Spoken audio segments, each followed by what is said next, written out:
fresh meat.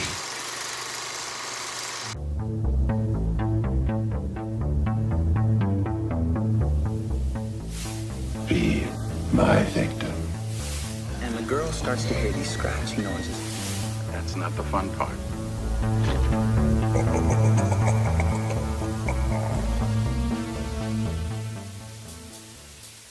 The hook was one that I first heard probably in about 8th grade. The two young lovers go out to Lover's Lane. Because he wants to make out with her.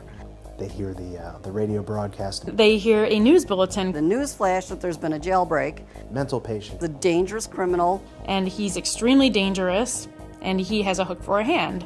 And instead of one of his hands, he's got a hook. The moral that story tells is don't go to Lover's Lane, don't experiment with sexuality while you're young and while you have to be doing it in a secluded, isolated area.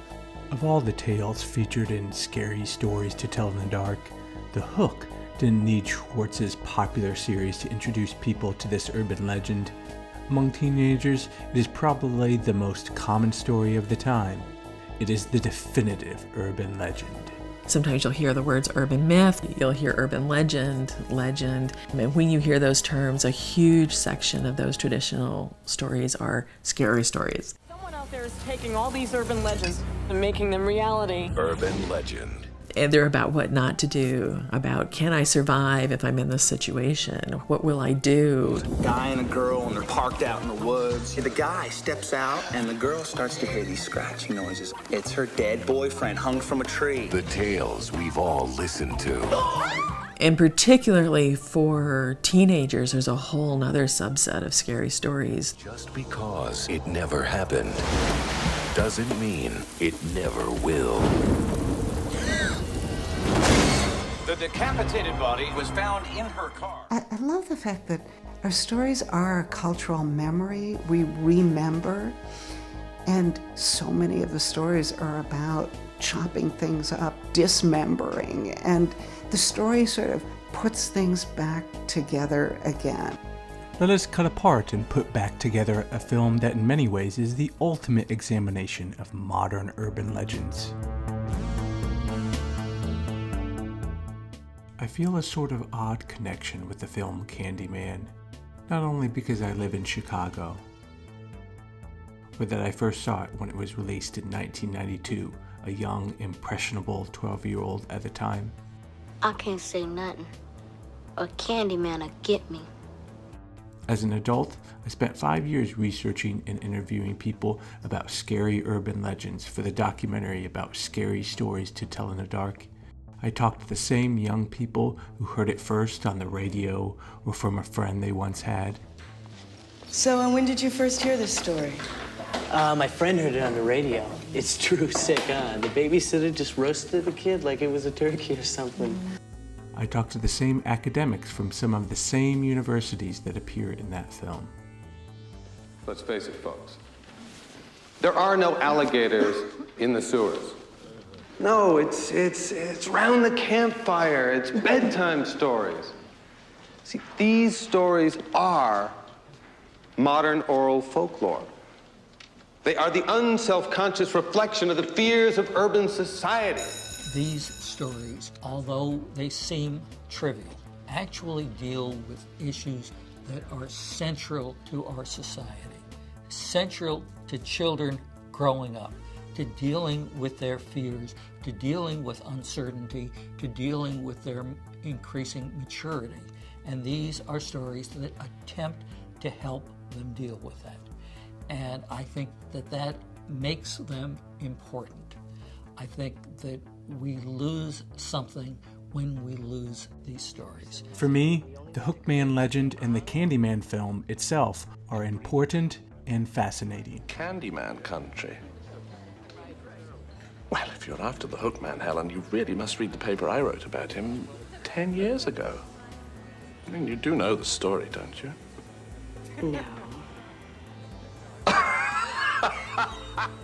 To get under the surface of the film, it helps to look at scenes that preview the horrors to come, but have something telling to say.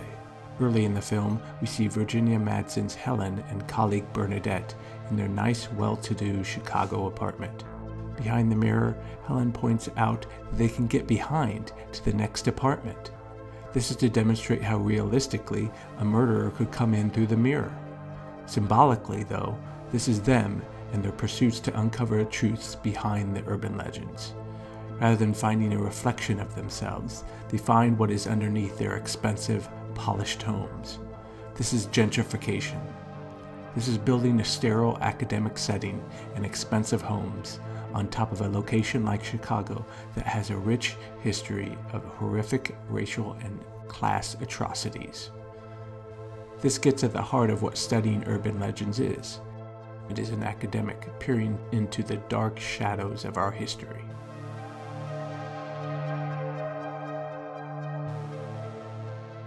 In many ways, that scene is similar in context to another favorite of mine, Cabin in the Woods.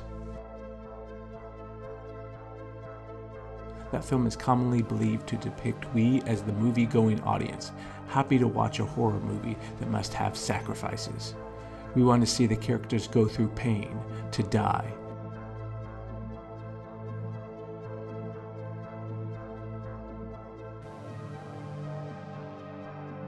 Just as Cabin plays with the fact that we as the moviegoers are looking in and judging, reveling at the death of the characters.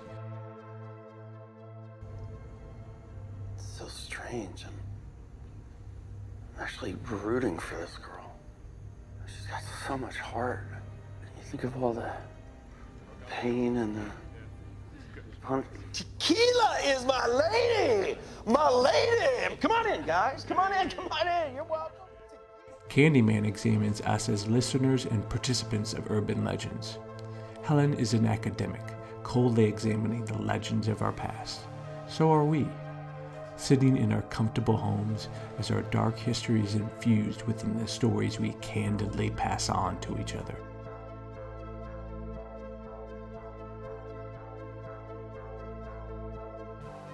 Poor Candyman. Father executed a terrible revenge.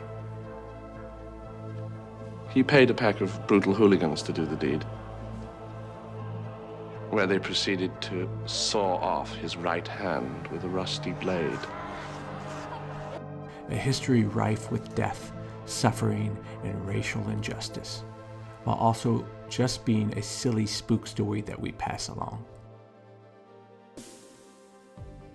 Another thing that is fascinating about Candyman is that it is an amalgamation of a number of urban legends. Turned out the lights. What he saw turned his hair white from shock. For one, the idea of a sinister stranger feeding children candy with razor blades is linked to Halloween and has a long, storied tradition in America. Then there is the idea of summoning Candyman by looking in the mirror and saying his name 5 times. This is most often a tradition of the Bloody Mary urban legend, but like many such stories, it is altered for different audiences and cultures.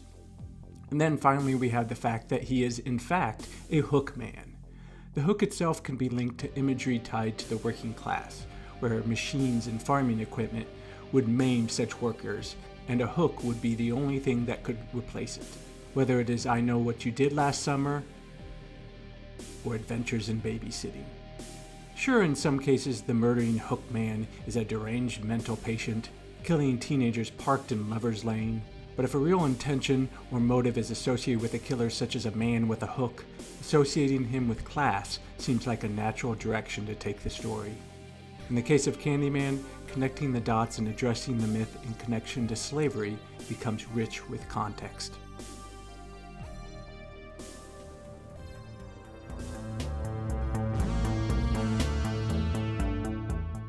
I know what you're saying. I love Night of the Creeps, but there isn't a man with a hook. Well, like all urban legends, there are variations. I prefer to think of the hook man as synonymous with a broader legend, which is often any killer that is hunting teenagers in a parked car at night. The film marries 2 generations of American teenagers and the scary stories of their time. The one set in the 1950s clearly models the Lover's Lane legend. Hey, haven't you kids heard the radio? They're some nut bar on the loose, so I said... Pam? Johnny. You stay here. You're kidding, right? Johnny!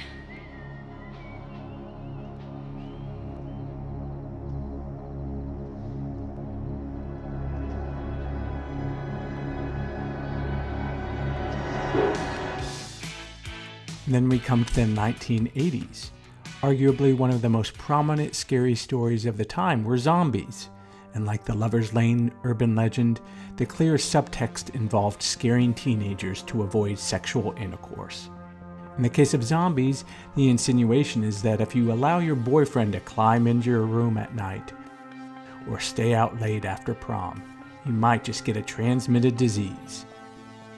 Get away from it! Things could get deadly.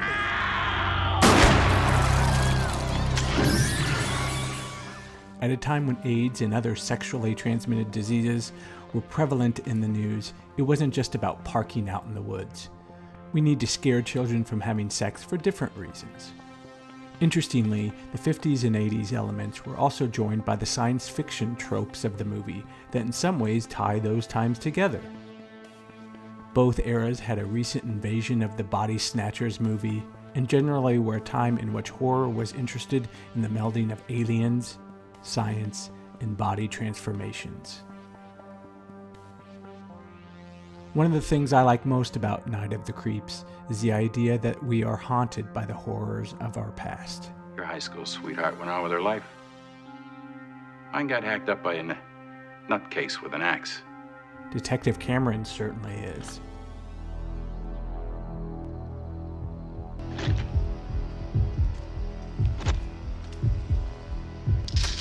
Freeze!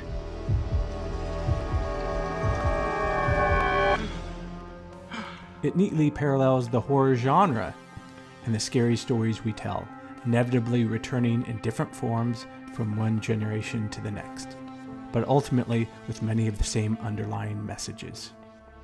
I already killed you. You son of a bitch, I already killed you.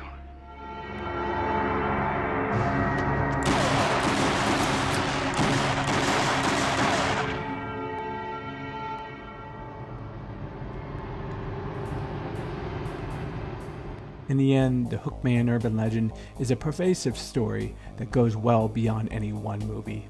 It is an interesting snapshot of our culture. I am interested in how future generations will repackage and reinvigorate the same bloody tale. If you haven't already, please check out Scary Stories, now available on streaming and DVD. Thanks for listening to this episode of Scary Studies, the series that examines the stories, movies, and myths of what we find scary. All done with the ultimate message. Horror is fascinating.